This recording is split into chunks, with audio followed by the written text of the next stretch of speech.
In 1966, author Truman Capote famously completed the book In Cold Blood, about two men who brutally murdered a family in Kansas. It took him 6 years. He waited for one of the accused, Perry Smith, a man who'd become very fond of, a man of art and of literature, to finally admit that it was him who murdered that family in Lenny County. Truman waited 6 years of his life for an answer he already knew. We tend to do these things. Love is funny. It will have you gripping nothing but the bottom of your palm. Which brings me here. For the last 6 weeks, I have been writing a breakup poem while still in a relationship. It is not easy.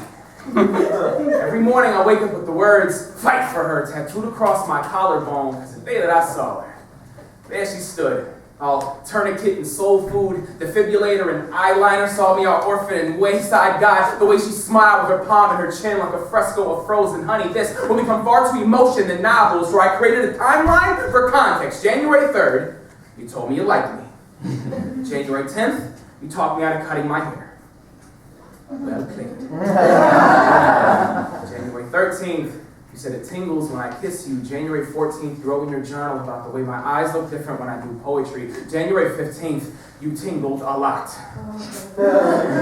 February 1st, you didn't answer my text. February 3rd, you said you were with your niece, but your Twitter said different. February 7th, that is not my cologne. February 10th, we talked about Valentine's Day. February 14th, let's just say there was a lot of salmon and sunflowers left.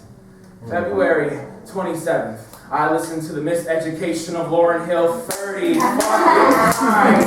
March 7th, I got the courage to break up with you. March 7th, it is absurd how one sweet text can crumble a wall of closure.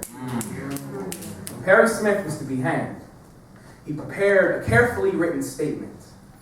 He forgot it as he stood upon the gallows.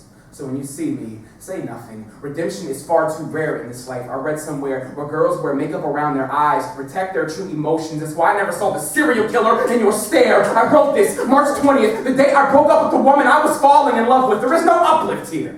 No motivational epiphany. We tend to make a production of breakups like a hailstorm of catastrophe when it is just another hopscotch board washed away by a thunderstorm. Sometimes it just ends in a pen of mistakes and lust, ink and tears, and instead of finishing your manuscript, you just have to close the book.